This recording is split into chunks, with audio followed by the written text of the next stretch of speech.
ሰላም ጤና ይስጥልን ክቡራን ተመልካቾች፣ ከከፋ ቴሌቪዥን የበዓል ልዩ የእንግዳ ፕሮግራማችንን ይዘን ቀርበናል።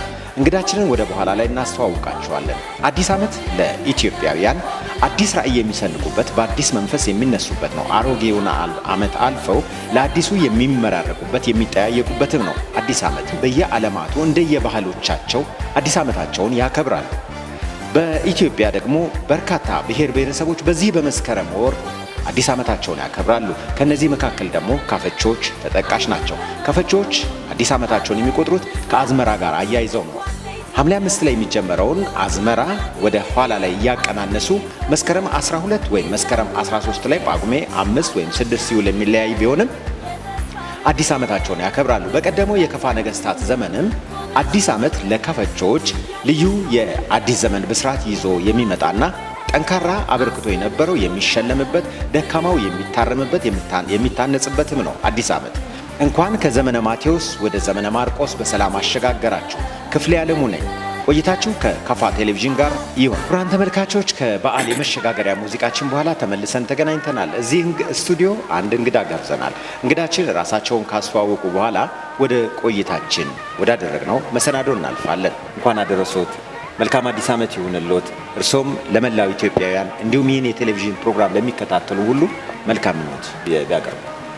አዲሱ ዓመት 365 ቀን አሳልፋችሁ በጋራ አሳልፈን ለአዲሱ ዓመት ለ2018 በሰላም በጤና እንኳን አደረሳችሁ፣ እንኳን አደረሰን። አሜን። እስቲ እንተዋወቅ። ማን ልበል? የዛሬው እንግዳችን ከህዝብ ጋር ይተዋወቁ። ስሜ ጡረታ መምህር ኬሮ ወልደ ጊዮርጊስ እባላለሁ። መኖሪያ አድራሻዬ እዚሁ ቦንጋ ከተማ። ኬሮ የት ነው የተወለደው? ኬሮ ማን ነው? ኬሮ ወልደ ጊዮርጊስ የተወለደው በቀድሞ ከፋ አውራጃ ግዛት 10 ወረዳዎች በነበሩበት ወቅት በትልቁ ጌሻ ወረዳ ልዩ ስሙ አመሮ አጣ በመባል ቀበሌ ተወለድኩ። አስተዳደጌ እስከ 14 ዓመት ድረስ በዛው በጌሻ ወረዳ በእናቴና በአባቴ ስር ሆኜ ሳይሆን እናትና አባቶቼ በጨቅላ እድሜ እያለሁ በሞት አለፉብኝ። ስለዚህ ያሳደጉኝ ታላላቅ ወንድሞቼና እህቶቼ ናቸው።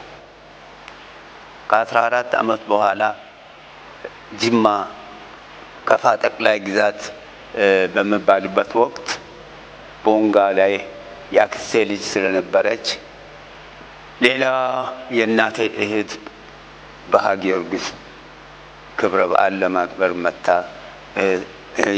እህቷ ቤት እንዳረፈች መሃን መሆኗን ገልጻ ከአክስቴ ልጆች አንዱን ብታመጪልኝ መሃን ነኝ ብቻዬን ተጎዳሁ ስላለች ከዛ በኋላ ታላቅ ወንድሜ በልዩ አጋጣሚ ይዞኝ ወደ ቦንጋ መጣ። በ1944 ዓመተ ምህረት መጀመሪያ ላይ እህቴ ትምህርት ቤት ለማስገባት ወደ ትምህርት ቤት የመጀመሪያው ትምህርት ቤት ወደ ሆነው ወደ መንግስት ትምህርት ቤት የቀድሞ አፄ በይደማዳም ትምህርት ቤት የዛሬው ግራዝማች ጳውሎስ ትምህርት ቤት ወስዳ አስመዘገበች። ብቸኛ መሆኗን ለመግለጽ ስሜን እኔንም አላማከረች፣ ቀይራ ተመስገን ወልደ ጊዮርጊስ ብላ ለዲሬክተሩ አስረክባ ተመለሰች። የልጅነት ስሙ ግን ከዚህ በፊትም የነበረው ኬሮ ነበር ማለት ነው? ከገጠር ስወጣ ስሜ ኬሮ ወልደ ጊዮርጊስ ነው። እሳቸው ከራሳቸው ህይወት መነሻ ተመስገና ህይወቷ መነሻ ሰው ስላገኘች፣ ዘመድ ስላገኘች ደስታዋን ለመግለጽ ተመስገን አምላኬ ለማለት ፈልጋ ተመስገን ወልደ ጊዮርጊስ ብላ አስመዘገበችኝ። የክፍል ኃላፊ መምህሩም በየዕለቱ ስሜን ይጣራል። አዲሱ ስም ተመስገን ወልደ ጊዮርጊስ እያለ ግን አቤት የሚል ተማሪ አልነበረም። ከሳምንት በኋላ የክፍል ኃላፊ መምህሩ የሱን አቴንዳንስ ሲቆጥር አንድ ተማሪ አቤት ያላለ በማነስ ያሳያል። ክፍል ውስጥ ያሉትን ተማሪዎች ሲቆጥር አንድ በብልጫ ይታያል። ከዚህ በኋላ ለክፍል ተማሪዎች ስሙ ሲጠራ አቤት ያላለ የትኛው ተማሪ ነው ብሎ ሲጠይቅ የከተማ ልጆች እንግዲህ እኔ 14 ዓመት ልጅ ነኝ። የከተማ ልጆች 7 እና 8 ዓመት እድሜ ያላቸው ናቸው። ወደ ኋላ ተመልሰው ያ ነው ያ ትልቅ ልጅ ነው አቤት ያላለ ብለው ሁሉም ወደ እኔ ጣታቸውን ቀሰሩ። ከዛ በኋላ ተላላፊ መምህሩ ተናዶ ትልቅ ማስመሪያ ይዞ መጣ ወደ እኔ። ለትላልቅ ልጆች ትልቅ ማስመሪያ፣ ለትናንሽ ልጆች ትናንሽ ማስመሪያ የሚገረፉበት ማለት ነው። የሚገረፉበት። ከዛ በኋላ መጥቶ እስከ ተቀመጥኩበት ሁለት እጆቼ ላይ ሶስት ጊዜ ገረፈኝ። እኔ አማርኛ ስለማልችል በከፍኛ እኔ ከከፍኛ በስተቀር አማርኛ አንድም ቃል አልችልም። ለምንድን ነው መምህሩ የገረፈኝ ብዬ ጠየቁ።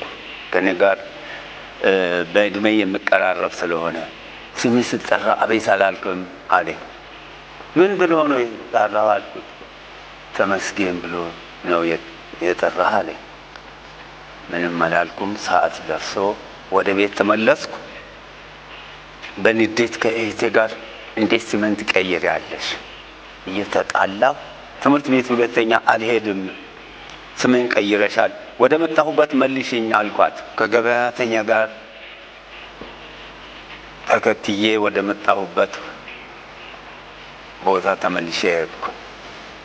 በተመለስኩ በሳምንቴ ተመለስ ስሜ አይቀየርም ብላ አዲስ ልብስ፣ አዲስ ጫማ፣ የቻይና ጫማ ከሩቅ የሚጣራ ተላከልኝ። የፈረደበት ታላቅ ወንድሜ እንደገና ይዞኝ ቦንጋ አመጣ። ተደሰተች እህቴ። ከዚያም ትምህርት ቤት ገባሁ። ትምህርቴን ያለምንም ችግር መከታተል ጀመርኩ። ነገር ግን የተላከልኝ ልብስ ልክ ለትልቅ ሰው የሚገባ ስለሚመስል ለብሼ ተማሪዎች ክፍል ሲገባ ተማሪዎች መምህር የገባ መስሏቸው ትልቅ ስለሆን ከመቀመጫቸው ብድግ ብለው ተቀበሉ። በዚህን ጊዜ የክፍል ኃላፊ መምህሩ ተናዶ በጩኸት ቁጭ በሉ እንደናንተ ተማሪ ነው ትልቅ ቢሆንም ብሎ ተናገረ በንዴት። እንደው በአጠቃላይ የትምህርት አቀባበሉና እንደው የትምህርት ቤት ቆይታው ምን ይመስል ነበረ? በመጀመሪያ ደረጃ ትምህርት ቤት፣ አንደኛ ደረጃ ትምህርት ቤት። አዎ እንግዲህ አንደኛ ክፍል ሲገባ የተሟላ አንደኛ ክፍል አይደለም። በዚያን ጊዜ ከፊደላት ጋር የተዋወቁ አሉ፣ የማይተዋወቁ አሉ። አንድ ክፍል ውስጥ አይታጨቁም። አንደኛ ኤ ማንበብ መጻፍ የሚችሉ፣ አንደኛ ቢ ሻል ያሉ፣ ምንም የማያውቁ አንደኛ ሲ። እኔ አንደኛ ሲ ነው የገባሁት። ከአንደኛ ሲ ወደ አንደኛ ቢ ለመግባት 1 ዓመት ፈጀብኝ። በዚሁ በ1 ዓመት ጊዜ ውስጥ የአማርኛ ቋንቋ የማላውቀውን ቋንቋ ተማርኩ። ጓደኛዎችንም አፈራሁ። ከዚያ በኋላ አንደኛ ክፍል ሙሉ አንደኛ ክፍል ገባሁ 1945 ዓመተ ምህረት። ከዛ በየዓመቱ ዓመት እየተቆጠረ በመጣ ቁጥር ክፍል እየተጨመረ ሄደ። በአጼ በኃይለማርያም ትምህርት ቤት ከ1944 እስከ 53 ዓመተ ምህረት ድረስ የአንደኛ ደረጃ ወይንም ከአንደኛ እስከ 8ኛ ክፍል ያለውን ትምህርት አጠናቀቅኩ። ካጠናቀቅኩ በኋላ በ1954 ዓመተ ምህረት ሁለተኛ ደረጃ ትምህርት ቤት ፍለጋ ቀጠለ። በዚያን ጊዜ የስድስቱ አውራጃ የከፋ ጠቅላይ ግዛት ትምህርት ቤት የከፋ ጠቅላይ ግዛት ዋና ከተማ የስድስቱ አውራጃ ማለት ነው ጅማ ላይ ብቻ ነበረ። ጅማ ላይ ከ1955 እስከ 57 11ኛ ክፍል አጠናቀቅኩ። ከዚያ በ1958 ወደ መምህራን ማሰልጠኛ ተቋም አዲስ አበባ ለመሰልጠን ተላኩ። ትምህርቶን ሳይጨርሱ ማለት ነው? የግድ ነው። 11ኛን ከጨረሱ በኋላ እንደ ትምህርት ነው፣ እንደ ማጠቃለያ ነው። 12ኛ ክፍል አንድ አመት ነው የምንማረው። አንድ አመት ማሰልጠኛ ትምህርት ከተማርን በኋላ የመጨረሻ ሰርቲፊኬታችንን ከአፄ ኃይለ ሥላሴ እጅ ቤተ መንግስት ገብተን ተቀበል። ስለዚህ የትምህርት የስራ መጀመሪያዬ 1958 ሐምሌ ወር ጀምሮ ሆነ።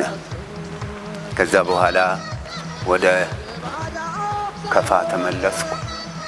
የመጀመሪያው ምድቤ የሚገርመው በተወለድኩበት ጌሻ በሚባል ወረዳ እጣ አወጣሁ። 1959 እና 1960 እዛ ከሰራሁ በኋላ የከፋ አውራጃ ትምህርት ቤቶች ጽህፈት ቤት ነው የሚመድብ የነበረው? ክፍለ ሀገር ትምህርት ቤቶች ጽህፈት ቤት፣ ቀጥታ ክፍለ ሀገር ትምህርት ቤቶች ጽህፈት ቤት ሄደን እጣ እናወጣለን። ዳይሬክት ወደዛ ነው የምንሄደው እና ወ1961 ቦንጋ አፄ በድማለም ትምህርት ቤት 61 እና 62 በመምህርነት አሳለፍኩ።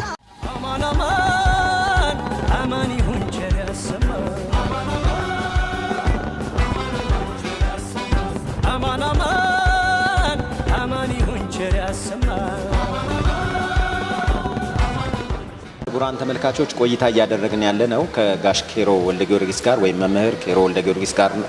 መምህር ኬሮ ወልደ ጊዮርጊስን አብዛኞቹ የቦንጋ ከተማ ነዋሪዎች ያውቋቸዋል። ረጅም ዓመት በመምህርነት ሙያ ቆይተዋል።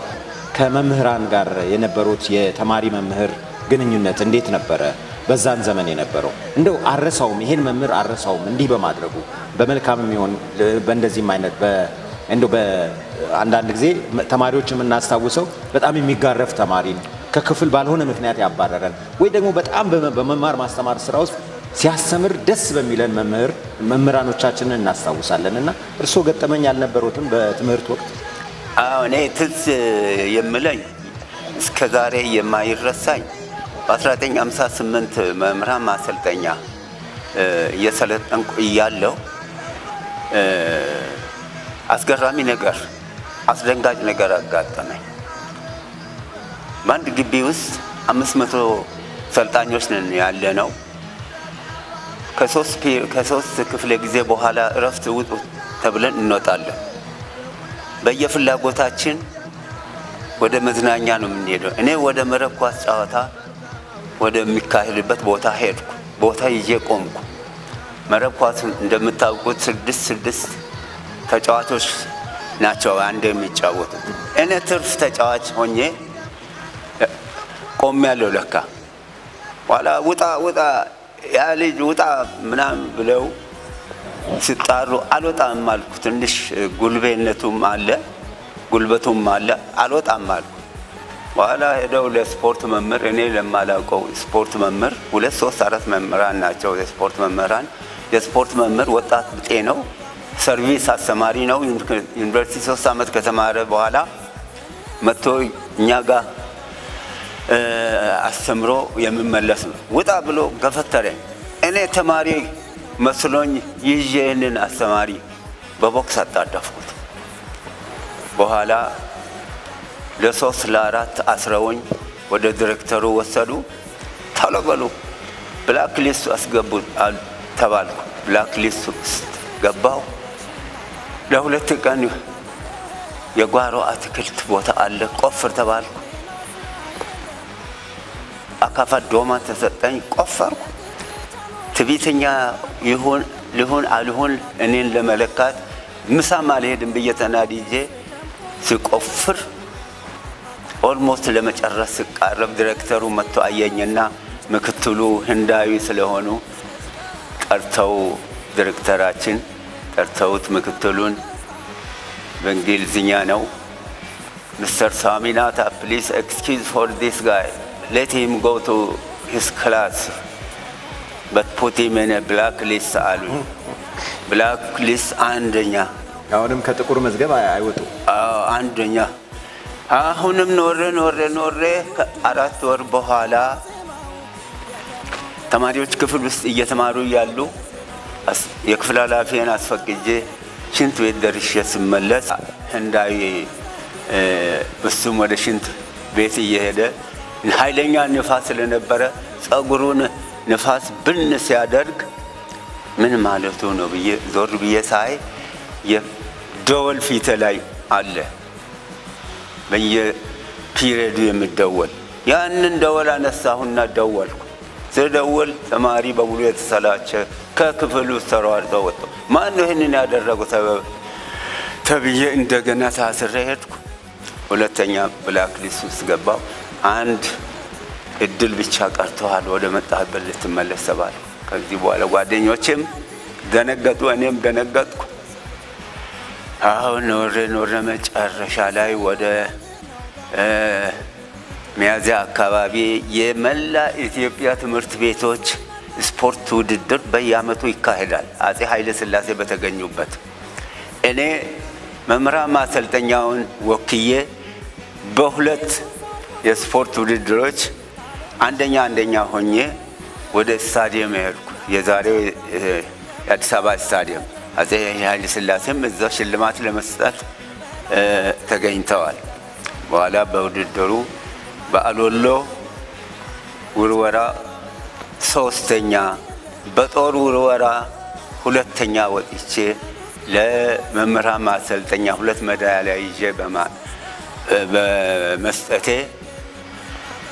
ሰኞ ዕለት ጠዋት በሰልፍ ላይ ዲሬክተሩ ተደስተው አጨብጭቦለት ስማችንን አስጠርተዋል።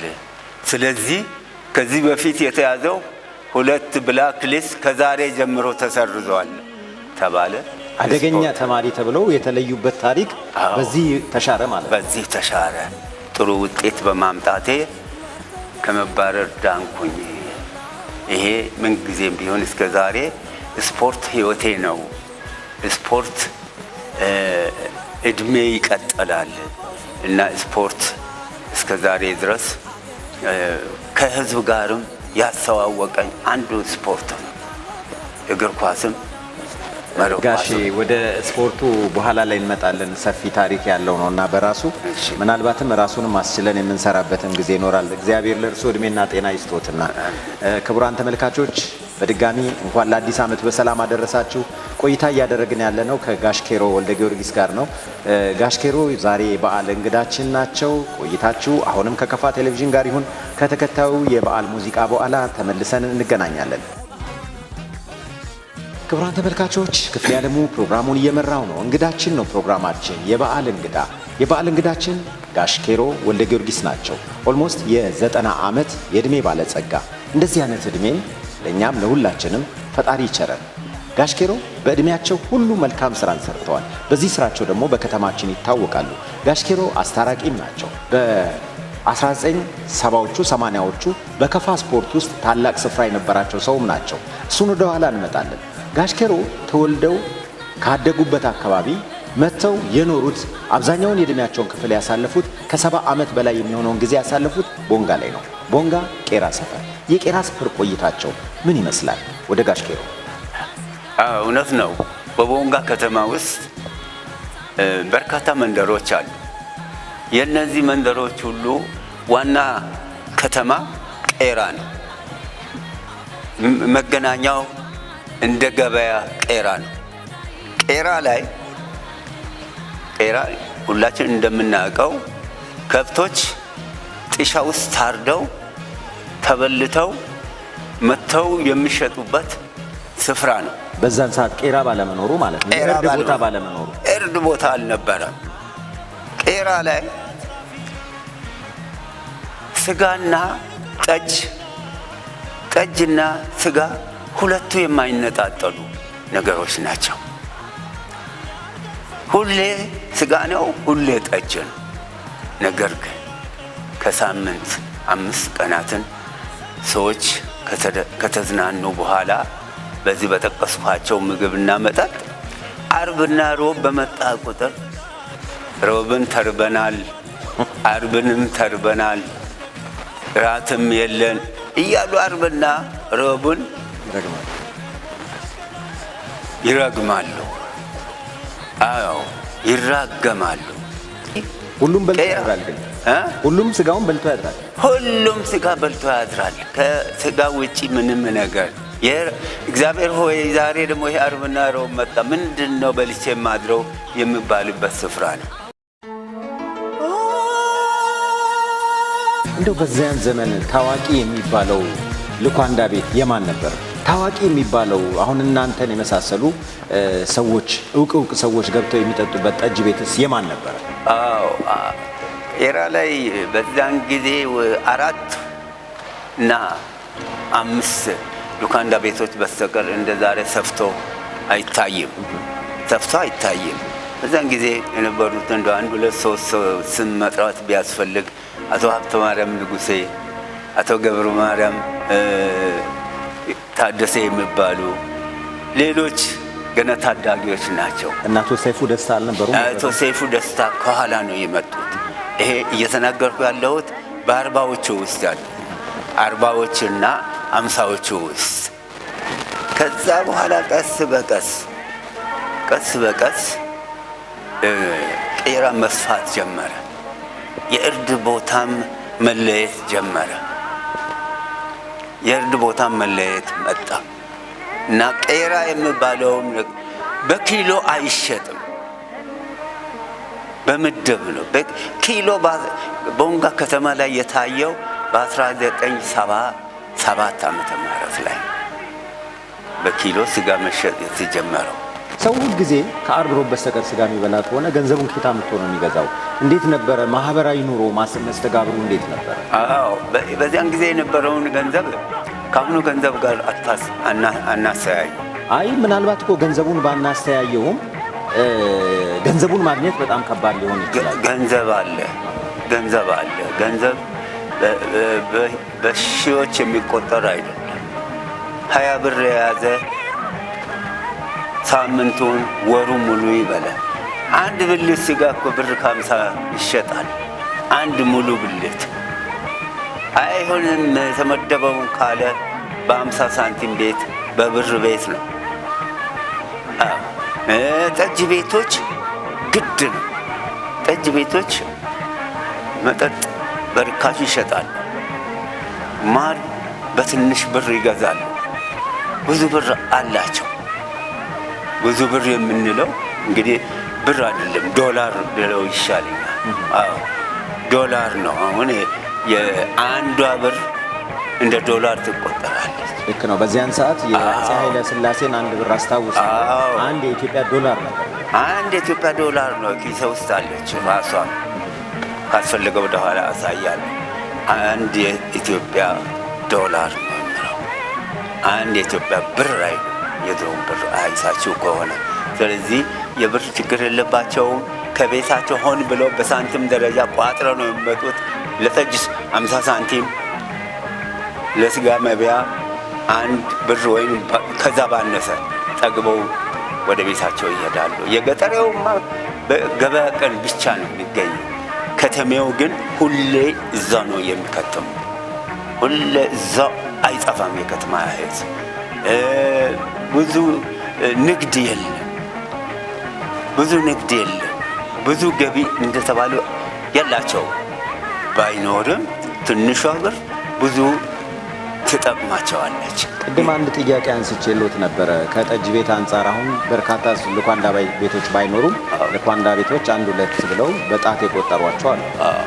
ደግሞ ጠጅ ቤቶች አሁን መጠጥ ቤቶች ብዙ ጊዜ በዚያን ዘመን እርግጠኛ ሆኜ መናገር የምችለው ባላውቅም ሲባልም የምሰማው ከእርሶም ጋር በነበረ አንዳንድ ጊዜ እንደዚሁ በውጭው በምንገናኝበት ጊዜ የምናወራው ያኔ ሰው ተገናኝቶ ማህበራዊ ችግሩን የሚወያይበት የሚፈታበት ፍቅሩን የሚገልጽባቸው ቦታዎች ናቸው የያኔዎቹ ጠጅ ቤቶች። እንደ ታዋቂ የሚባለው የትኛው ቤት ነበር? እውነት ነው። እኔ ከገጠር ያመጣችኝ እህቴ ሙሉነሽ ገብረ ስላሴ፣ እሷ ጠጅ አላት። ባለቤቷ ሉካንዳ ቤት አለ። ቤት ጠጅ አለ፣ ውጪ ሉካንዳ ቤት አለ። ወይዘሮ አበበች ካሳ ባለቤታቸው ሉካንዳ ቤት አለ፣ ወይዘሮ አበበች ካሳ ጠጅ ቤት አላቸው። ወይዘሮ አጸደ ባለቤታቸው ሉካንዳ ቤት ባይኖራቸው ወይዘሮ አጸደ ጠጅ ቤት አላቸው። ስለዚህ ጠጅ ቤቱ የሴቶች ነበር። የሴቶች ነው። አዎ መኳንንቶች የመሳሰሉት ታጅበው በጭፍሮቻቸው ታጅበው መጥተው ማሰሪያ ውጭ ችካል ይተከላል። እዛ ላይ በቅሎች ይታሰራሉ። ገብተው ተደስተው ጠጥተው በብር ደረጃ ለሚከፈለው ሽልንግ፣ ነጭ ሽልንግ፣ የኃይለ ሥላሴ ሽልንግ ነው የሚከፈለው። ይሄ ብር መያዝ እንደ ነውር ይቆጥሩታል። ሌሎች ተጨማሪ ስም መጥራት ይቻላል። እንደነ ሆዶቼ የሚባሉ ወይዘሮ ዘነበች፣ አዎ ወይዘሮ ዘነበች ሻይ ነው። እሳቸውን ቤት ጠጅ አለ። ወደ ቅማል ሰፈርም እንደዚሁ አንድ ትልቅ ሴት ስማቸውን ለጊዜው ጠፍቶብኛል እና እነዚህ ናቸው፣ በቁጥር ናቸው፣ በጣት የሚቆጠሩ ብዙዎች። ቅማል ሰፈርን ለምን ቅማል ሰፈር ስላለ ቅመም ሰፈር በል እያሉ ያስገድዱኛል። ግን ትክክለኛ ታሪክ የምጠራው የምነሳው ቅማል ሰፈር ነው። እስቲ እሱን ከስያሜው ጋር ያለውን ነገር በሌላ ጊዜ በሌላ ፕሮግራም እናነሳለን እና ምናልባት በዓል ሲመጣ ሰዎች እርስ በርስ መጠራራት፣ መብላት፣ መጠጣት፣ ድሃውን የተቸገረውን መርዳት የተለመደ ነውና እዛ ቄራ ሰፈር ላይ የነበረው ማህበራዊ መስተጋብር፣ አንዱ ለአንዱ መረዳዳት፣ ምናልባት በዓል ቀን ሲመጣ የሌለው እንዳያዝን እንዳይቸግር እንደ ሀሳብ ውስጥ እንዳይገባ ልጆቹም እንዳይሸታቸው ከጎረቤት ምንድን ነበር የምታደርገው? ቄራ ሰፈር ላይ ሁሉም ሉካንዳ ቤቶች ሁሌ ላይኖር ይችላል። ጠጅ ቤቶች ሁሌ ላይኖር ይችላል። ከ5 ጠጅ ቤቶች ምናልባት 3ቱ ሽጠው ከዋሉ 2ቱ የላቸው። ለሌላቸው ማታ ላይ በኮዳ ተሞልቶ ጠጥታቸው ይደሩ ተብሎ ይላክላቸዋል። ግዴታ ነው። ይሄ ማህበራዊ ህይወታቸው። ስጋም እንደዚሁ ስጋም ይላካል። ይሄ ለብቻ ቤት ዘግቶ መብላት ምን ማለት የለም። በበዓል ቀን ሆን ተብሎ የበዓልን ትልቅነት ለማሳወቅ ሲባል ሰብሰብ ብለው በቡና ስም ሰብሰብ ብለው ቤት ያፈራውን ምንም የጎደለ ነገር የለም። ደጋግሜ ባልጠራም የጠጁን የስጋውን ሁሉም ነገር አለ። ሁሉም ተቃምሰው፣ ሁሉም ተደስተው፣ ሁሉም ተጫውተው ተመራርቀው ወደየ ቤታቸው ነው የሚሄዱት። ስለዚህ የበዓል ቀን መጠራራት፣ መገባበዝ እንደ ባህል ተደርጎ ይወሰድ የነበረበት ዘመን ነው። እኔም ደርሼበት አይቻለሁ። እኔም ያደግኩበት ሰፈር ስለሆነ ቄራ ምን ጊዜም ቢሆን አካባቢውን ብለቅም በቀን 1 2 3 እንደ ቤተ ክርስቲያን ሳልሳለም አልወድም። ቄራ ኮትኩታ ያሳደገችኝ እንዳልካችሁ መጥቼ የገባሁት ምን ቤት ውስጥ እንደሆነ ነግራችኋለሁ። ጠጁም እህቴ ጋር አለ፣ ስጋውም እህቴ ባል ጋር አለ። እንግዲህ ወደ ሌላ ምግብ ወደ ሳር ወደ አትክልት አይኔም አማተርም። እንደው በዓል ነውና ከምግብ ጋር ያለውን ነገር እስቲ አጠንክረን እናንሳ። እርሶን 89 ዓመት በጥንካሬ እንዲኖሩ ጋሼ ዛሬም ድረስ በእግሮ ነው የሚሄዱት። ብዙም የትራንስፖርት ታክሲ አይፈልጉም፣ ባጃጅ አይፈልጉም። ዳገት ሲወጡ ወደ ቤቶ ሲሄዱ በአብዛኛው በእግሮ ነው የሚሄዱት። እንደው የጥንካሬው ምንጭ ስፖርቱ ነው ወይስ ምግቡ ነው? ካልከው ውጪም አይደለም። እድሜ ልኬን በስፖርት ነው ያሳለፍኩት። ልጆቼም እኔኑ አይተው እኔ ስፖርት ስል መረብ ኳስ፣ እግር ኳስ እነዚህን አዘወትራለሁ። እድሜን እንደዚህ ሊያራዝም የቻለው የጤንነት ሁኔታ ነው። ጤንነቱን እግዚአብሔር አሟላልኝ። ከእግዚአብሔር በታች ደግሞ ስፖርቱ እጅግ በጣም ጠቅሞኛል።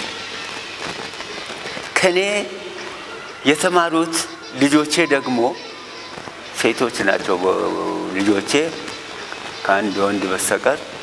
ሶስቱ ዲግሪያቸውን በስፖርት ነው። ዛሬ በመለስተኛ ሁለተኛ ደረጃም ሆነ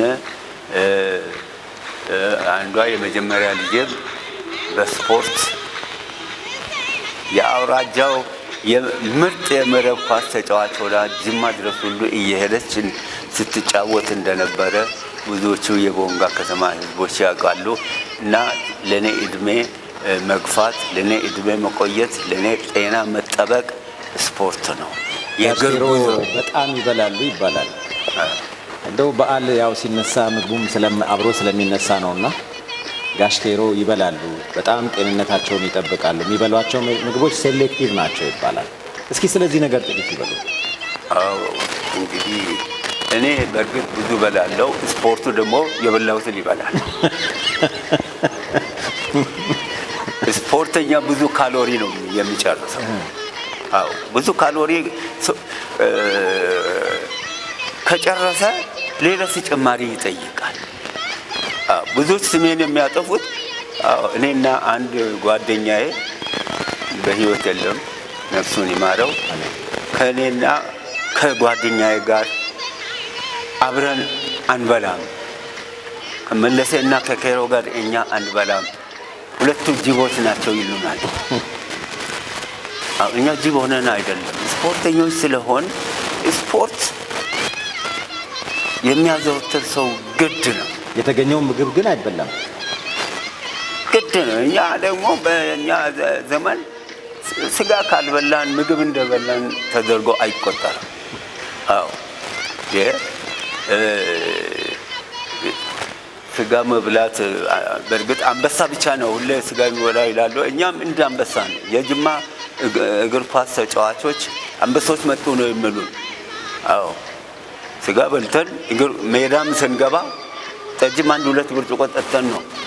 ማንም የሚያሸተን የለም። ጉልበት እንዲሰጥ ጉልበት ይሰጣል። አዎ ስለዚህ አሁን ይበላሉ ሲባል አሁን ወደ እርጅና ሰዓት የሚበላውን ያህል አሁን ግማሽ ነው የሚበላው። ግማሽ ተቀንሷል። ግማሹን እድሜ ከለከለ። አሁን የግማሽ ያህሉን እበላለሁ። እውነት ነው። ብዙዎቹ ጓደኞቼ በብዛት የሚሉት ይሄ ነው። የእናንተ ጉሮሮ እምቢ ይበል እኔ እበላለሁ እያልኩ ሁሌ ስናገር እንደነበረ አስታውሳለሁ። ጋሼ በጣም አመሰግናለሁ። ጥሩ ነገሮች ዘና የሚያደርጉም የነገሩን ነገሮች አሉ።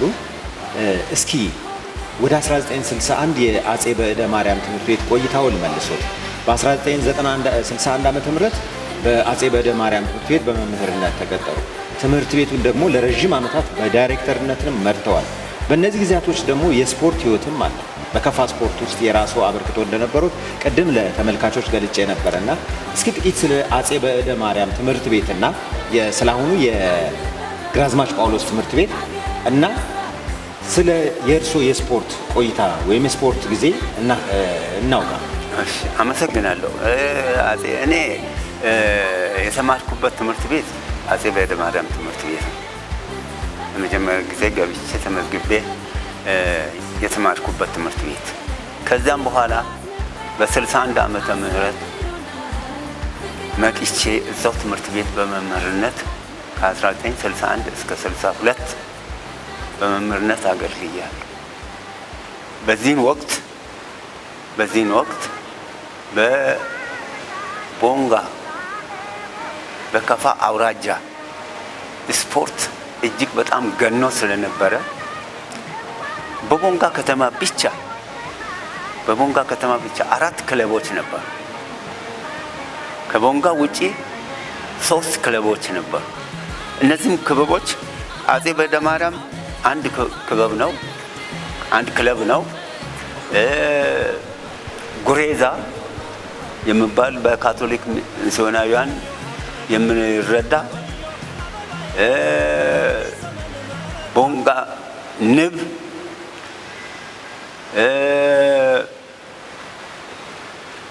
አውራ ጎዳና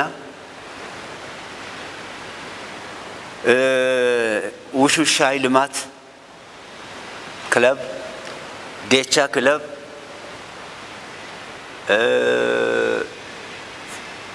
ሰባት ናቸው። እነዚህ ክለቦች ቦንጋ ላይ ትልቅ ውድድር ያደርጋሉ። የከፋ አውራጃ የነጠረ ቡድን ለማምጣት ዞሮ ዞሮ በከፋ አውራጃ የአጼ በደማርያም ትምህርት ቤት ስፖርት ምርጥ የከፋ አውራጃ ስፖርተኞችን የያዘ ቡድን ነው። እኔ በዚህ ውስጥ ያለኝ አስተዋጽኦ በግብ ጠባቂነት ወይም ፖርተሪ ነኝ። እኔ ውስጥ ገብቼ ለመጫወት ይሻለው፣ ግን ቡድኑ የሚፈልገኝ በፖርተሪነት ነው።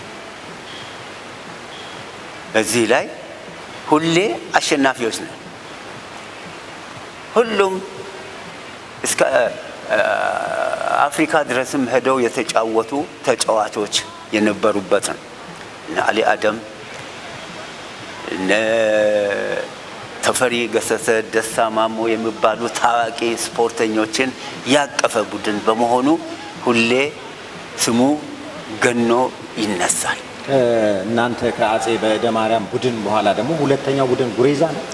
ጉሬዛ ነው ስሙ ይነሳል። የሱ ጉሬዛ ቡድን ማለት አባ ማርቆስ የሚደግፉት ካቶሊክ ሚሽነር።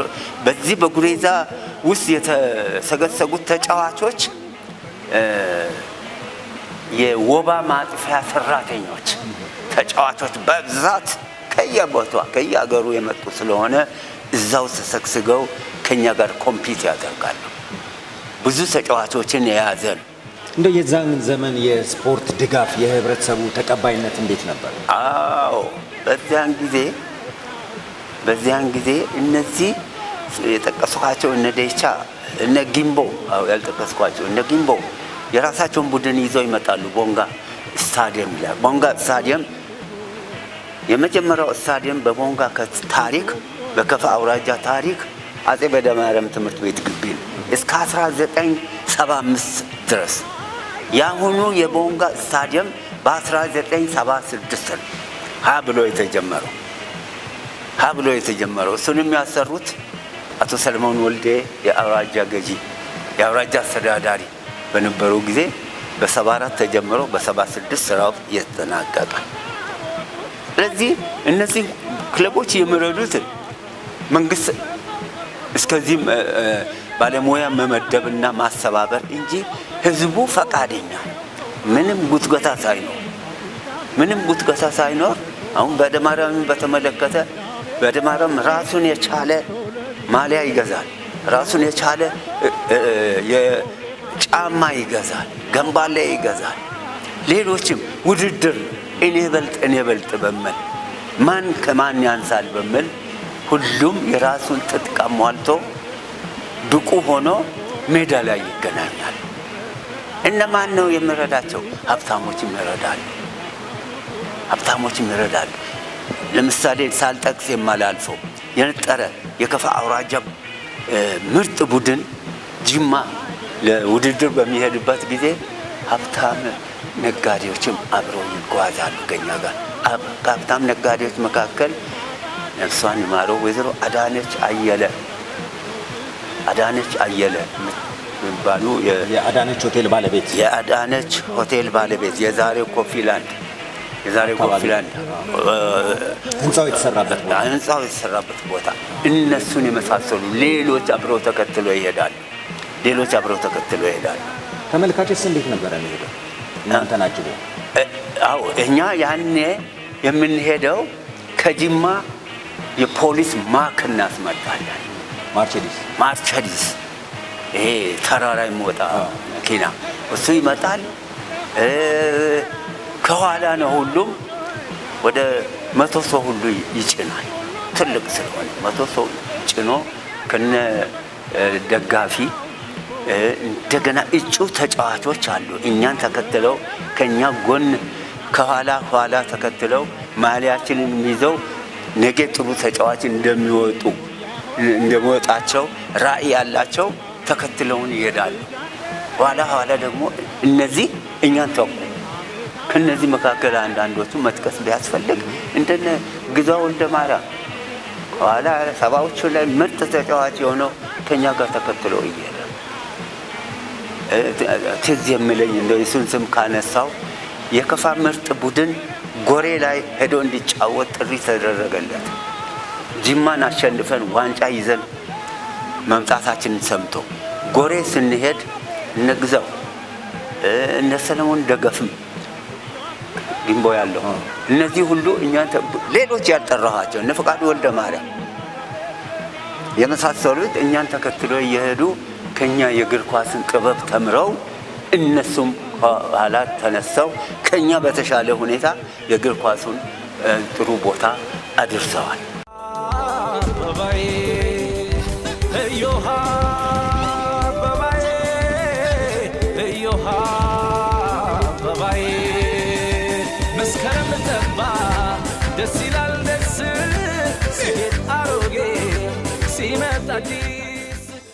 እኔም ሰማ ነበረ የከፋ ስፖርት በዛን ዘመን በጣም ጠንካራ መሰረት ላይ ነበር ብለው ይናገራሉ። በተለይ ለማ አየለን የመሳሰሉ በወቅቱ የነበሩ የአውራ ጎዳና መኪና ያኔ ይመደባል። በሲኖ ተጭነው ከኋላ እንደአሁኑ በዶልፊን በቅጥቅጥ ምናምን አይደለም፣ አቧራ እየቦነነባቸው ከኋላ ተጭነው ሄዱ ነበር። ያ ድጋፍ ደግሞ ለስፖርቱ በዛን ሰዓት ለነበረው ግለት አበርክቶ ነበረው ይላል። እርሱ ምን ይላል? እኔ አሁን ጠንከር አድርጌ የምናገረው ከ1960 እስከ 66 ድረስ ያለው እኔ እነሱን በምሳሌነት አነሳው እንጂ ልክ ነው። ሌሎች ደጋፊዎችም እንደዛ ይሄዱ ነበር። ልክ ነው። እነሱም ሌላ አውራጃ ስለነበሩ ከኋላ መጥተው ተቀላቀሉ። በጣም መጥተው ተቀላቀሉ። እነ ታድስም እነ ለማ አየለም ሌሎችም እኛ ከእግር ኳስ ስንገለል የኛን ቦታ ተኩ። ከኛ ብዙ ልምድ የቀሰሙ አሉ። እግር ኳስ በዚያን ጊዜ የነበረው እንቅስቃሴ ምንም ክፍያ የለም። የሻወር ገንዘብ የለም። ሁሉም በቁጭት ተነሳስቶ ጥሩ ውጤት የሚያመጣበት ወቅት ነበረ። የከፋ አውራጃ ያኔ ከፋ ክፍለ ሀገር በሚባልበት 7 አውራጃዎች ነበሩ። ሊማ አውራጃ 6 አውራጃዎች ናቸው። ሊማ አውራጃ፣ ጌሜራ አውራጃ፣ ጅማ አውራጃ፣ ከፋ አውራጃ እየተባለ እንደዚህ ነበሩ። በዚህ ውስጥ ደግሞ በዛን ወቅት ወደፊት የወጣው የስፖርት ክለብ የከፋ አውራጃ ስፖርት ቡድን ነው። የከፋ አውራጃ ስፖርት ቡድን የጅማ አውራጃን አሸንፎም ያውቃል። ስለዚህ እንደው ያኔ እንደው አሰልጣኙ ጋር የነበራችሁ መናበብ ለስፖርቱ ያኔ የተሰጠው ቦታ ማህበረሰቡም የሰጠው ቦታ እንደው አሁን መልሰው ቢነግሩ ምክንያቱም አሁን ላይ ላለን ስብራት ማንሰራራት ሊሆን ይችላል። እውነት ነው። እኔ አንድ ሳላነሳ የማላልፈው በ1962 ዓመተ ምህረት ከፋ አውራጃ ምርጥና የጅማ አውራጃ ምርጥ የአሁኑ ጅማ ስታዲየም አይደለም፣ ኪቶ የሚባል ወደ አውሮፕላን ማረፊያ እዛ ላይ ጨዋታ ተደረገ። በዚህ ጨዋታ ውስጥ በ30ኛው ደቂቃ ላይ የመጀመሪያው ጨዋታ ላይ አንድ ጎል አገባ ከፋ። አንድ ጎል ሲያገባ ረብሻ ተነሳ። የከፋ ቡድን መጣ ከተባለ ጅማ ላይ ያለ ከፋ በሙሉ ተገልብጦ ስታዲየም ነው የሚሞላው። ድብድብ ተነሳ። ዛፎች ተጨፈጨፉ። እኛ ስፖርተኞች ሜዳ ውስጥ እያለን የከፋ ተወላጆችና ሌሎች የዛ ድብድብ ያዙ። የከፋን ቡድን መርተው የሄዱት ግለሰብ የከፋ አውራጃ ፖሊስ አዛዥ የነበሩ ሻለቃ ተፈረደኝ ይጥና ከነሙሉ ትጥቃቸው ነው። ዋንጫው እዚህ መጥቶ ተደርድሮ ቁጭ ብሏል። ለአሸናፊ የሚሰጥ ድብድብ ሲነሳ ድብድቡ አውቀው ነው ያደረገው፣ ጨዋታው እንዲበላሽና እንዲጓረጥ። በኋላ ሻለቃው በእንደተነሳ ሰላምታ ሰጥተው ይሄ ዋንጫ የኛ ነው ብሎ ቀምተው የከፋ ነው ብሎ ይዘው ቁጭ አሉ። ከዛም ጨዋታው ተቋረጠ። በስንት ግልግል በስንት ድርድር። ሁከቱ የተፈጠረው ግን በስፖርተኞቹ አይደለም። እዛ በተመልካችና በደጋፊ መካከል በተመልካችና ደጋፊ መካከል ነው። ግን ለሁከቱ መነሳት የጎሉ መግባት ነው። በኋላ ውሳኔ ይሰጣል። ቴክኒክ ኮሚቴው ውሳኔ ይሰጣል ተባለና ዋንጫውን አስቀመጡ። ከዛ በኋላ በ3ኛ ነው በ4ኛ ቀን ዋንጫው የከፋ ነው ተብሎ ሄደን ዋንጫውን ተረክበን መጣን እና በዚያን ጊዜ ሀብታም ቅድም የጠቃቀስኳቸው ሰዎች እስከ ጅማ ድረስ ሄደው እገዛና ድጋፍ ይሰጡ ነበረ። ለስፖርት ያላቸው አመለካከት፣ ለስፖርት ያላቸው ፍቅር እጅግ በጣም የጋለ ነው። ምንም ቅስቀሳ ሳይደረግ ቅድም ያልኩ ስታዲየም ትምህርት ቤቱን ታውቃለህ ብዬ አምናለሁ። ዳገቱ ራሱ እንደ ስታዲየም ለአቀማመጥ እንደ ትሪቢዩን ለአቀማመጥ የተመቸ ነው። እዛ ላይ ተቀምጠው ጨዋታ መከታተል። ያኔ ባለሀብቱ ለስፖርቱ በጣም ድጋፍ ነበር በጣም። ስለዚህ አሁን ላይም ምናልባት ባለሀብቶች በከፋ ውስጥ ያሉ ባለሀብቶች ስፖርቱ በመንግስት እጅ ላይ ነው ተንጠልጥሎ ያለው። በእርግጥ ከየአርሶ አደር የሚሰበሰብ ገንዘብ አለ፣ ያ በቂ አይደለም። ግን ደግሞ ህብረተሰብን ያሳተፈ ከሆነ ለውጤት እንደውም ደግሞ ለቀጣይነትም ይጠቅማልና ምናልባት እዚህ ላይ ምን ይላል? አዎ ጥሩ ነው። አሁን በዛን ጊዜ ብዙ ባልተደራጀበት ወቅት፣ ቢሮውም ባልተጠናከረበት ወቅት ስፖርቱ በዛ መልክ ሊቀጥል እንደቻለ ለማየት ሞክረናል። በዛን ጊዜ በነበረው ተጨባጭ ሁኔታ እያንዳንዱ ሰራተኛ ከደሞዙ ለስፖርት እየተባለ ይቆረጣል። ከደሞዙ ያኔ አዎ በፈቃደኝነት እየተቆረጠ ለስፖርት ምክር ቤት አለ ባይጠናከርም፣ ከዛ በኋላ ለደከሙ ክለቦች ድጋፍና እገዛ ይደረግላቸዋል። ስለዚህ እኔ ዞናችንን በሚመጥን ሁኔታ ስፖርቱ ሊቀጥል ይገባል። የስፖርት ኮሚሽኑን ደግሞ ሙያውን ጠለቅ ብለው የሚያውቁ ሰዎች ቢይዙት ያላቸውን እምቅ እውቀት ሊያስተላልፉ ሊያሸጋግሩ የሚችሉ ቡድኖች፣ ባለሙያዎች ቢገቡበት መልካም ነው ይላሉ። ስፖርት እጅግ ከሚያስፈልጉ ተቋማት አንዱ ስለሆነ የሁሉም ርብርብ የሁሉም ተሳትፎ ያስፈልጋል። መንግስት ብቻውን ስፖርትን ሊመራ አይችልም። ስፖርት የህዝብ ተሳትፎ ካለ ሁሉም ነገር ይቀላል። ሁሉም ነገር በህዝብ እጅ ከሆነ ለስፖርት ማደግ ከፍ ማለት ምንም ጥርጥር ስለማይኖር እኛ ብዙ ተጫዋቾች አለን፣ ብዙ ሯጮች አሉ፣ ብዙ ወርዋሪዎች አሉ፣ ያልተዳሰሱ አሉ። ግን እነዚህን መስህቡ ምን ላይ ነው? አዎ ይሄንን ጠንክሮ በርትቶ መስራት ያስፈልጋል ብዬ በእኔ በኩል በእውነቱ ምክሬን ለመለገስ ይገደዳል። እስቲ ጋሼ ወደ በዓል ስሜት እንምጣ። ዛሬ በዓል ነውና በዓላችን ደግሞ አዲስ ዓመታችን ነው። አዲስ ዓመት፣ አዲስ ተስፋ፣ አዲስ ራዕይ የምንሰንቅበት ነው። ክቡራን ተመልካቾች የከፋ ቴሌቪዥንን ነው እየተከታተላችሁ ያላችሁ። ክፍሌ ዓለሙ ነኝ እየመራው ያለሁት። ጋሽ ኬሮ ወልደ ጊዮርጊስ እንግዳይ ናቸው። ከዚህ የበዓል ሙዚቃ በኋላ ተመልሰን በድጋሚ እንገናኝ። ክቡራን ተመልካቾች በድጋሚ ተመልሰን ተገናኝተናል። ከፋ ቴሌቪዥንን ነው እየተከታተላችሁ ያላችሁ። እስቲ ጋሽ ኬሮ የበዓል ምን ገጠመኛል? ምን ትውስታል? እንደው ዘና የሚያደርግ የእንቁጣጣሽ ሌስ እንቁጣጣሽ እንግዲህ አዲስ ዘመን ነው፣ አዲስ ተስፋ ነው። ከአገር ቤት በመጣው 2ኛ ዓመት ይመስለኛል ወደ አበባ አዘጋጅቼ አበባ ሰጥተን ፍራንክ ተቀብለን ሰብስበን ወደ ቤት የምንመለስበት ሰዓት ነበር። አንድ ቤት ትልቅ ቤት ደረስኩ። አበባ ለመስጠት አበባ በአንድ እጄ ይዣለሁ። ለካ በቀዳዳ አይተው ኖሮ ተናካሽ ውሻ ለቀቁብን። ውሻውም ያባራል፣ እኔም እሮጣለሁ። ውሻውን ሊይዘኝ አልቻለም። ጥሻ ውስጥ ገብቼ ሕይወቴን አተረፍኩ። ከዛ በኋላ በድንጋጤ የትም ቦታ ሄጄ ገንዘብ አልጠይቅም፣ አበባ አልሰጥም ብዬ ወደ ቤት ተመለስኩ። እህቴም ደንግጣ በሁለተኛ የትም እንዳትሄድ ብላ 1 ብርና 20 ሳንቲም አይልስላ 1 ብር ከዚህ በላይ እኮ አታመጣም፣ ይሄንን ያዝ በእጅ አለች። ኪሴ ውስጥ አደራ አበባውን እዛው አስቀመጥኩ። ሌላው ቤተሰብ መስርቼ ልጆችም አፍርቼ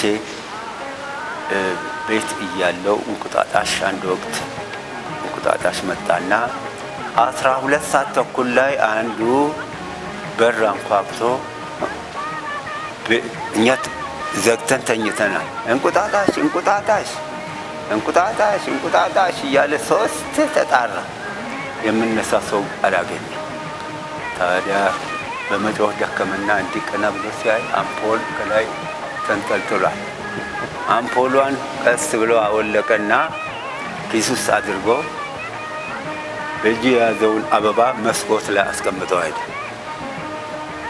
መስኮቱ ላይ አስቀምጠው ሄደ። በጣም ታማኝ ዘራፊ። ስለዚህ እንዲህም አይነት መጠንቀቅ ያስፈልጋል። አዎ አመሰገንኩት። እና ይሄ የእንቁጣጣሽ ገጠመኝ። እንደው እንቁጣጣሽን እንዴት ነው የሚጠብቋት ጋሼ? በልጅነት ዘመን ያው አዲስ ልብስ የሚለበስበት በቃ አበባ የሚሸጥበት ገንዘብ የሚገኝበት ስለሆነ ልጆች በናፍቆት ይጠብቃሉ። እርስዎ እንዴት ነበረ? እንደው በትዳር ህይወቶም ይሁን በልጅነት ዘመኑ እንቁጣጣሽን ወይም አዲስ ዓመትን እንዴት ነበር? እንቁጣጣሽን እንግዲህ ከቤት ውጭ አንወጣም። ቤት ያፈራውን እንቃመስና ከሰዓት በኋላ ጎረቤት ዘመድ አዝማድ እንጠራለን። እነሱ ጋር እንሄዳለን። ዘመድ ብዙዎች ነን። በቡና ስም ቡና ይጠራል። ቤት ያፈራው ሁሉም ነገር ይዘጋጃል። ቤት ውስጥ ለእንቁጣጣሽ የማይዘጋጅ ነገር ቤት ሙሉ ነው ቤት እና ሰብሰብ ብሎ ተራርቆ ይኖር የነበረም ቤተሰብ ጋርም እንሄዳለን። እኔ በበኩሌ ከሰዓት በኋላም ወይም በነጋታም ያው እንደ እንቁጣጣሽ ቀን ይቆጠራል። በነጋታም ባለቤቴ ወንድሞች ጋርም እሄዳለሁ፣ እህቶች ጋርም እሄዳለሁ። እነሱም እኛ ጋር ይመጣሉ። ተደስተን በዓልን በዚህ መልኩ እናሳልፋለን። በተለይ በአሁኑ ሰዓት ከወጣት ጓደኞች አሉ። ከወጣት ጓደኞች ጋር አብሬ እውላለሁ። ወጣት ጓደኞች ለምንድን ነው ወጣት ጓደኞች ጋር አብሬ የምውለው? አዛውንት ሰዎች ጋር ቢሄድ አእምሯቸው በዲክሽነሪ ምንም ያጡት ነገር ሁሉን ነገር ስለሚያውቁ፣ ወጣት ጓደኞች ግን ከኔ ብዙ ተሞክሮ እንዲቀስሙ ከኔ እዚህ ውስጥ እንግዲህ ዲክሽነሪ የማይጠፋ ዲክሽነሪ እዚህ ውስጥ አለ። እናገራለሁ፣ ይቀበሉኛል። ትምህርት እንካ፣ ትምህርት ውሰድ። በዚህ መልኩ ብዙ ወጣት ጓደኞች አሉ። እንግዲህ 5 ሴቶችና 1 ወንድ ልጆች አሉ። የልጅ ልጆች አሉ። የልጅ ልጅም አለ ይመስገነው። እና በዚህ በኩል ሀብታም ነኝ። በእነሱ እደሰታለሁ። ህይወቴ በእነሱ ላይ እንደው በዓል ሲታሰብ ከከሌ ጋር ያሳለፍኩት የበዓል ውሎ ልዩ ነበር ብለው የሚያስቡት ሰው ይኖር ይሆን? ማን ቤት ሲያከብሩ በዓል ደስ ይላል? አዎ በዓልን መርጬ ሳከብር የነበረው በእውነት ስለሞተ ልረሳውም አልፈልግም። እንደ ታናሽና ታላቅ ወንድም እንተያይ መለሰ ወልደ ጊዮርጊስ የሚባሉ ታውቃላችሁ? እሱ ጋር ነው። እኔ እሱ ጋር ሲሄድ ትዳርም ሳሊዝ ትዳርም ይዤ በነጋታው እሱ ጋር ነው የሚሄደው። እሱም እኔ ጋር ይመጣል። በየቀኑ ካልተገናኘን አንድ አካባቢ ነው ካልተገናኘን ለእሱም ጨለማ ነው ለእኔም ጨለማ ነው።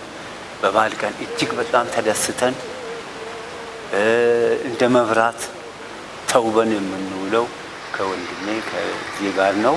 ሌሎች የሉም ማለት አይደለም። ከሌሎችም ጋር አብሬ እውላለሁ። ግን የእሳቸው ይለይቦታል። የዚህ የጓደኛዬ ይለያል። ዳግመኛ የማላገኘው ወደፊትም የማላየው ጓደኛዬ ስለሆነ ከሱ ጋር ያሳለፍኩት ጊዜ አሁን ላይ ሆኜ ሳስበው ሌላ ቦታ ይወስደኛል። ለኢትዮጵያ ትልቅ ስኬት ነው። ኢትዮጵያ የትላንቷ ኢትዮጵያ ዛሬ ልዩ ኢትዮጵያ ሆናለች። ይሄ ግድብ የሁላችንም ግድብ ነው፣ የማንም ግድብ አይደለም። በአራቱም አቅጣጫ ላሉ ኢትዮጵያውያን በውጭም ላሉት ይሄ ግድብ ከዛ አስቸጋሪ ሁኔታ ተጠናቆ ሕይወቴ እያለ ተመርቆ ሳይ እጅግ በጣም ከፍተኛ ደስታ ይሰማኛል።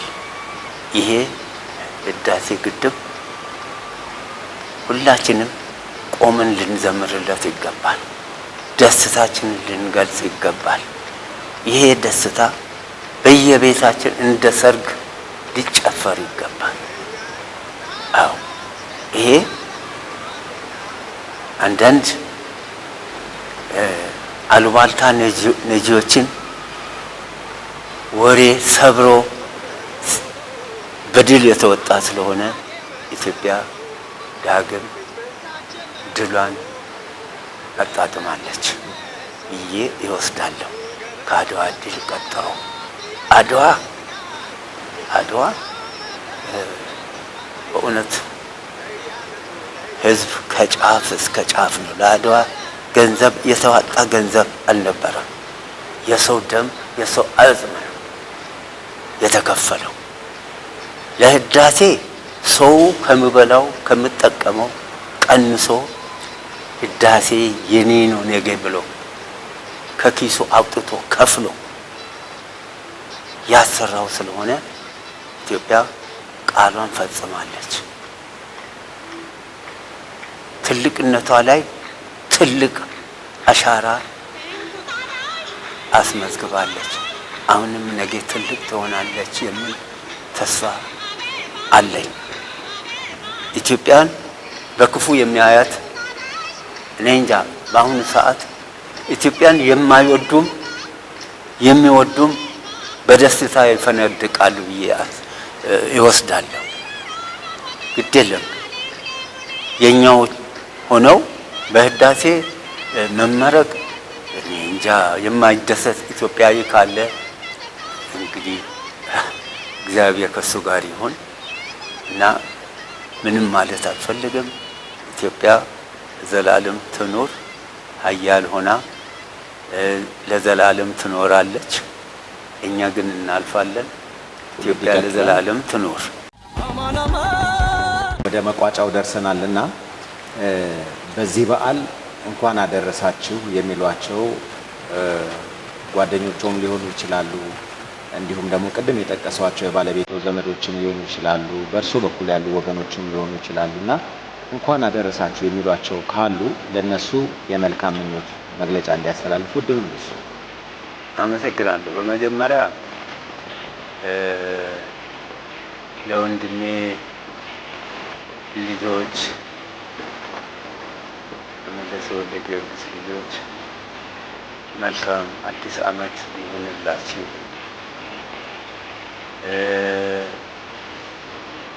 ለባለቤቴ ወንድሞች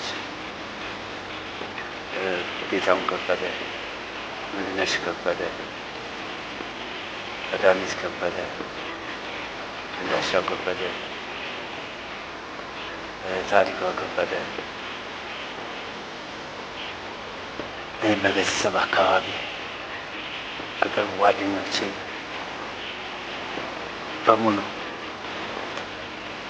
ታደሰ ይቦ፣ ፍቅሬ ገብሬ፣ ኃይሉ ገብረየስ፣ ለማ አየለ፣ ቆጭቶ ገብረ ስላሴ፣ ናቡዬ ኃይሌ፣ ሀብቴ ገብሩ እንግዲህ ስንቱን ጠርቼ ልጨርስ።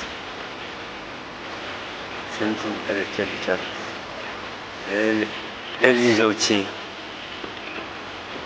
ለሁሉም ልጆቼ ታላላቅና ታናናሽ ልጆቼ በያሉበት በአገር ውስጥም በውጪ ላሉት በሙሉ እንኳን አደረሳችሁ።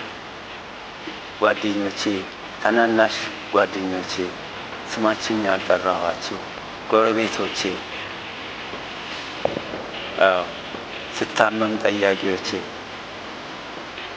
ምትጠይቁን ቤታችሁን ሰላም ያድርግልን። አዲስ ዘመን ለእናንተ የብርሃን የደስታ የብልጽግና ዘመን እንዲሆንላችሁ ከልብ እመኛለሁ። ክቡራን ተመልካቾች እስካሁን የነበረን ቆይታ በዚሁ ተጠናቋል። ዝግጅታችን የበዓል እንግዳ ነበረ። ከከፋ ቴሌቪዥን ፕሮግራሙን እየመራሁ አብሬያችሁ የቆየሁት ክፍሌ ዓለሙ ነኝ። የባህል ሙዚቃ ገባብዘን በዚሁ እንሰናበታለን። ሰላም።